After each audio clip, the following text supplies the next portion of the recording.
Gusuje wowe ukurikiranye Fofo TV show muri kano kanya nizere ko umeze neza, mbwira abatameze neza mwihangane, naho kurira kwararira umuntu nijoro bwacya mu gitondo impundu zikavuga, bwacya mu gitondo nawe ukanezerwa, we guterwa ubwoba n'ibyo ubona muri kino gihe. Uyu munsi rero nje kwereka ukuntu watega igitenge ukaba usirimutse, ukaba ubereye u Rwanda, ukaba uri umubyeyi ubereye u Rwanda. Ese abapapa mujya munkurikirana cyangwa se abamama, iyo wasohokanye n'umugabo wawe, sibyo?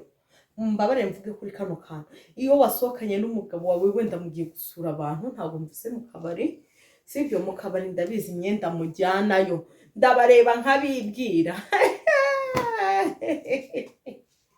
Guys, iyo mugiye mu kabari ndabareba nkabibwira, imyenda mujyana mu tubari simbabwiye ngo mujyane y'ibitenge. Ego wiki mbabwiye gusohoka mwasohokanye n'abagabo banyu mugiye gusura abantu.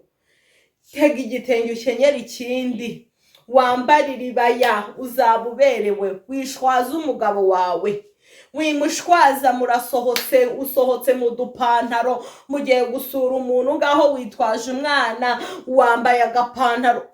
Wiki nta bitenge ugira?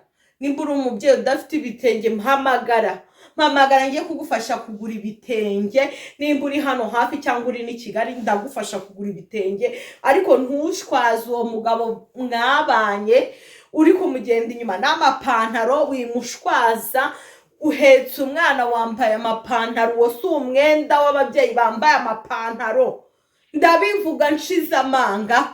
Abantu munkurikira mwandike muri comment, ese ni byiza ko umugore aheka umwana yambaye ipantaro? Ntabwo bibereye umubyeyi w'i Rwanda.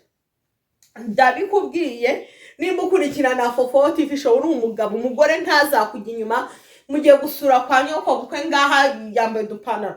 Uwo umwana utaramenya kugenda aragenda amuhetse ku ipantaro.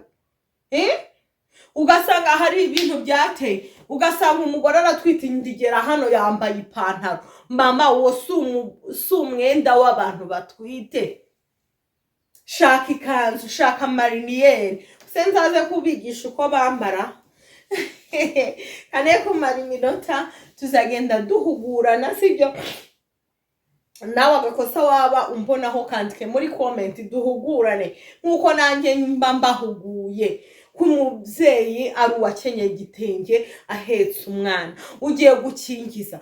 Wari wahura n'umubyeyi waje gukingiza n'ipantaro n'umwana mutoya w'amezi 3 ngahe, ugasanga yakubisemo ipantaro.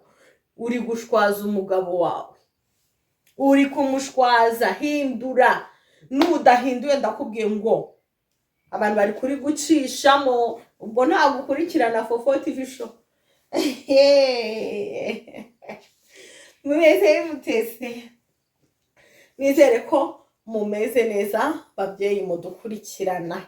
Reka mbereke intego yacu tutaratinda abo bantu badushwaza bihangane.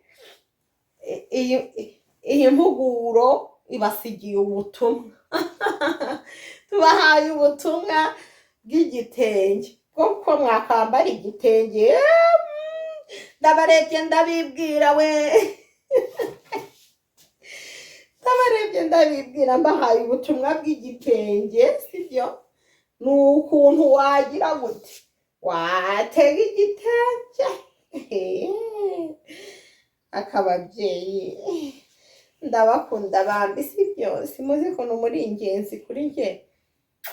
Meze neza, tujya twikorera video twiganirira, nta heza hisi n'ubundi ndazireba mukazikunda cyangwa se ntimuzikunde.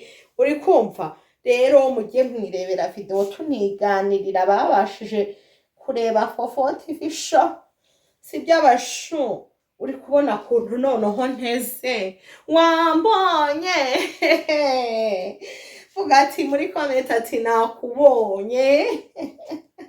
Agana na video muzanyije, ubu ndi kuyikora ndi muri burage kandi ndi kubaha intego y'umubyeyi ukwiriye u Rwanda. Guys, ako shana ndabakunda se we namwe murankunda murankunda ababyeyi andika muri comment nimba ukunda fofo ase ubundi wabunyandikiye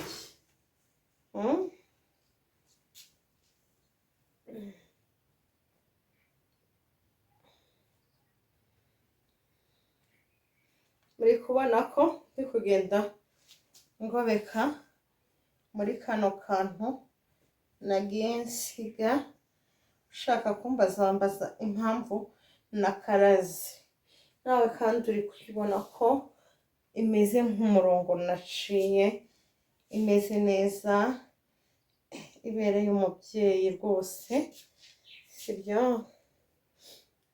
umubyeyi w'i Rwanda y'intego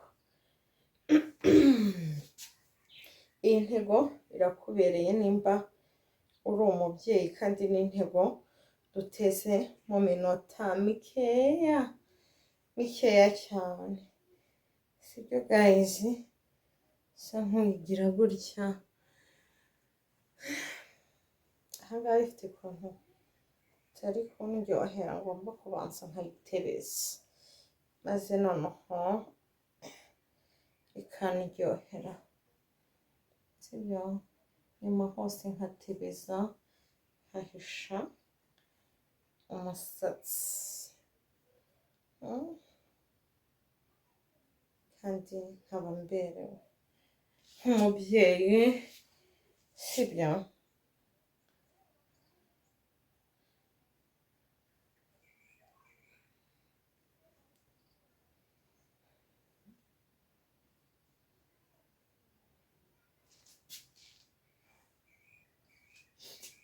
muri kubibona ase nkutereza hano mpishe umusatsi wo hejuru kuko simushaka sibyo muri kubibona mute inyuma aho ko narindi gukurura hariya kaze ntunganya ariko se nkugira gutya